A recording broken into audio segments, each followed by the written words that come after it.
کسی بھی چیز کو حاصل کرنے کے لیے انسان کو محنت کرنا بہت ضروری ہے. محنت نہیں کرے گا تو کچھ بھی نہیں ملے گا. آپ نے غور کیا ہے کہ چھوٹا بچہ، اس کی ماں اس سے کتنی محبت کرتی ہے، مگر جب تک وہ روئے نہ ماں اس کو دودھ نہیں پلاتی. تو یہ رونا بھی ایک محنت ہے جس کی وجہ سے ماں اس کو دودھ پلانا شروع کر دیتی ہے. تو محنت انسان کو کہاں سے کہاں تک پہنچا دیتا ہے. ضروری یہ ہے اور دیکھنا بھی یہ ہے کہ محنت آپ کس قسم کی کرتے ہیں. آپ اس چیز کی محنت کرتے ہیں جو حرام ہے، آپ اس چیز کی محنت کرتے ہیں جو حلال ہے. اس چیز کے پیچھے لگے ہوئے ہیں جو حرام ہے، اور یا اس چیز کے پیچھے لگے ہوئے ہیں جو حلال ہے.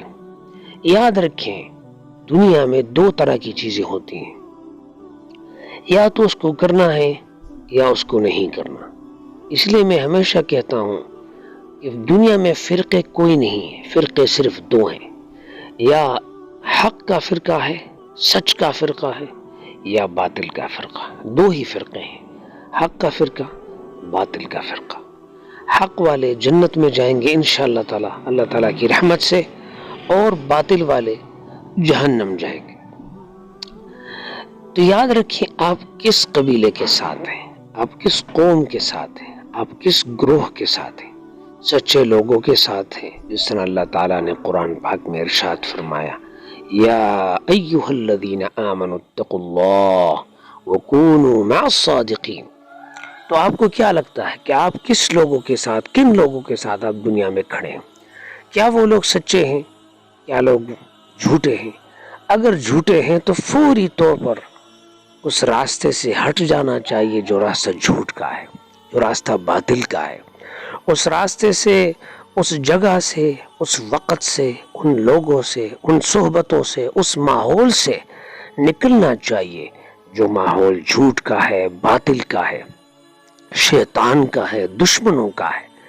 اور فوری طور پر اس ماحول میں آنا چاہیے، اس جگہ پر آنا چاہیے، اس وقت میں آنا چاہیے، ان صحبتوں کے ساتھ بیٹھنا چاہیے، اس ماحول میں اپنے آپ کو سمانا چاہیے جو حق کا ماحول ہے، جو قرآن کا ماحول ہے، جو اللہ تبارک و تعالیٰ کا ہے، جو اللہ کی طرف اور اس کی رسول اللہ صلی اللہ علیہ وآلہ وسلم کی طرف بلانے والے لوگ ہیں.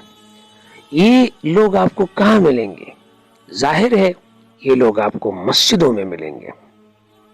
تو آپ کے پاس قرآن پاک موجود ہے، آپ کے پاس نبی کریم صلی اللہ علیہ وآلہ وسلم کا طریقہ موجود ہے، تو پھر دیر کس بات کی؟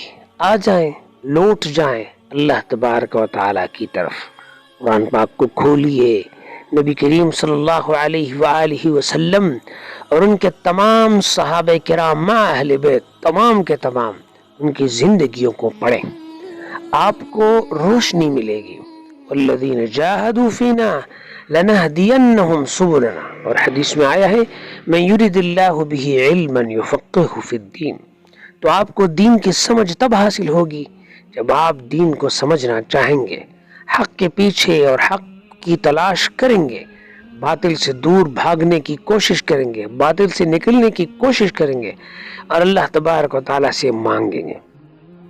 یہ ماحول، یہ آج کل کی دنیا، یہ اسی بات کی طرف آپ کو دعوت دیتی ہے کہ دنیا کہتی ہے کہ میں کون ہوں، مجھے سمجھو، مجھے جانو. میں وہ ہوں، ایک بے وفا چیز ہوں جو چلتی رہتی ہے صدیوں، ہزاروں سال، سینکڑوں سال، لاکھوں سال، کروڑوں سال. مگر جو لوگ اس کو اپنانے آئے ہیں وہ یہاں سے چلے جاتے ہیں، دب جاتے ہیں دنیا کے اندر اور اپنے آپ کو دنیا کا مالک سمجھتے ہیں، لیکن حقیقت میں وہ مٹ جاتے ہیں اور قبر کی گہرائیوں میں گم ہو جاتے ہیں. پھر زمانہ ان کو یاد تک نہیں رکھتا. میرے عزیز دوستوں، ہمارا خانقاہ کا رحمکاریہ کا ماحول ہی آپ کو اسی چیز کی دعوت دیتا ہے. آ جائیے، اللہ تبارک و تعالیٰ سے اپنے رازوں کو جوڑیے، اللہ تبارک و تعالیٰ سے باتیں کیجیے، راتوں کو اٹھیے، 2 رکعت نفل پڑھ کے اللہ سے گڑ گڑائیے، معافیاں مانگیں، توبہ کریں، اللہ کے حضور اپنے بدعمالیوں کو رکھیں اور اللہ سے معافی مانگیں۔ اللہ غفور الرحیم ہے، اللہ معاف کرنے والا ہے، بس آپ کے آنے کی دیر ہے۔ اللہ تبارک و تعالیٰ تمام گناہ معاف کر دیتا ہے۔ جو بھی گناہ انسان کرتا ہے، شرک سے بڑا گناہ کوئی نہیں ہے۔ اگر انسان نے شرک بھی کیا ہے اور اللہ سے معافی مانگے تو اللہ تعالیٰ وہ بھی معاف کر لیتا ہے۔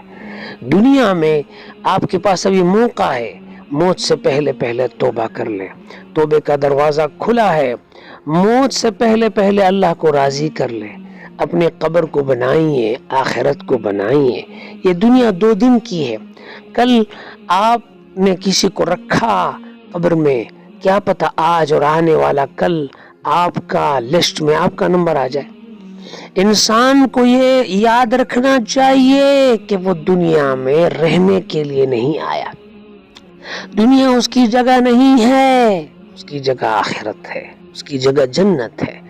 وہ جنت کے لیے آیا ہے، اس دنیا میں جنت کو کمانے کے لیے آیا، اللہ کی رضا حاصل کرنے کے لیے آیا ہے، رسول اللہ صلی اللہ علیہ وآلہ وسلم کی رضا حاصل کرنے کے لیے آیا۔